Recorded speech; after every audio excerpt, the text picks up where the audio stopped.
ভারতের উত্তর পূর্বাঞ্চলীয় মেঘালয় রাজ্যের বাংলাদেশ সীমান্ত লাগোয়া এলাকায় অপারেশন অ্যালার্ট শুরু করেছে দেশটির সীমান্তরক্ষী বাহিনী বিএসএফ। ভারতের স্বাধীনতা দিবস উপলক্ষে নিশ্ছিদ্র নিরাপত্তা নিশ্চিতে এই অভিযান আগামী ১৬ আগস্ট পর্যন্ত চলবে বলে জানানো হয়েছে। মঙ্গলবার এক বিবৃতিতে বিএসএফ বলেছে, মেঘালয় রাজ্য পুলিশের পাশাপাশি অন্যান্য আইন শৃঙ্খলা রক্ষাকারী বাহিনীর ঘনিষ্ঠ সমন্বয়ে এই অভিযান পরিচালিত হচ্ছে। অভিযানের অংশ হিসেবে সীমান্ত লাগোয়া এলাকায় অতিরিক্ত সেনা মোতায়েন করেছে বিএসএফ। বিএসএফের সদর দপ্তর ও সেক্টর সদর দপ্তরের জ্যেষ্ঠ কর্মকর্তারা সীমান্তে উপস্থিত হয়ে সরাসরি এই অভিযানের তদারকি করছেন।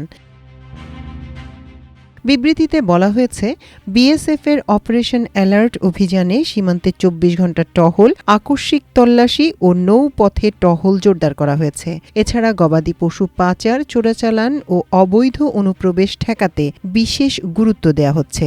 নাইট ভিশন সরঞ্জাম ও ভ্রাম্যমাণ টহল দলের সহায়তায় সমন্বিত স্থল ও নৌপথে টহলের মাধ্যমে ঝুঁকিপূর্ণ স্থল ও নৌপথ সার্বক্ষণিক নজরদারিতে রাখা হচ্ছে।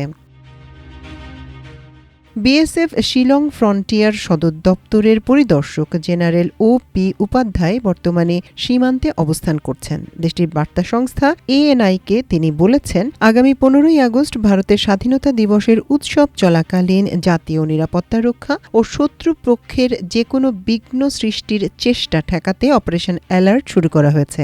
১৬ আগস্ট পর্যন্ত এই অভিযান চলবে এবং পুরো মেঘালয় সীমান্ত জুড়ে শক্তিশালী নিরাপত্তা ব্যবস্থা বজায় থাকবে।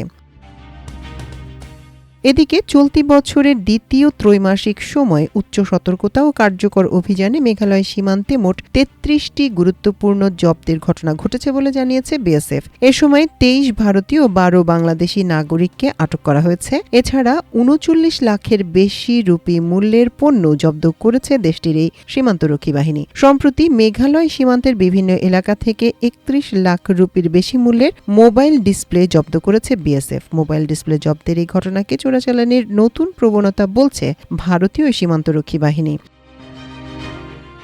একই সময়ে মেঘালয় সীমান্তে অবৈধ অনুপ্রবেশ ও চোরাচালানে জড়িত থাকার অভিযোগে ১১৬ বাংলাদেশি এবং ৩৪ ভারতীয়কে আটক করেছে বিএসএফ। মাল্টিমিডিয়া ডেস্ক, আমার দেশ।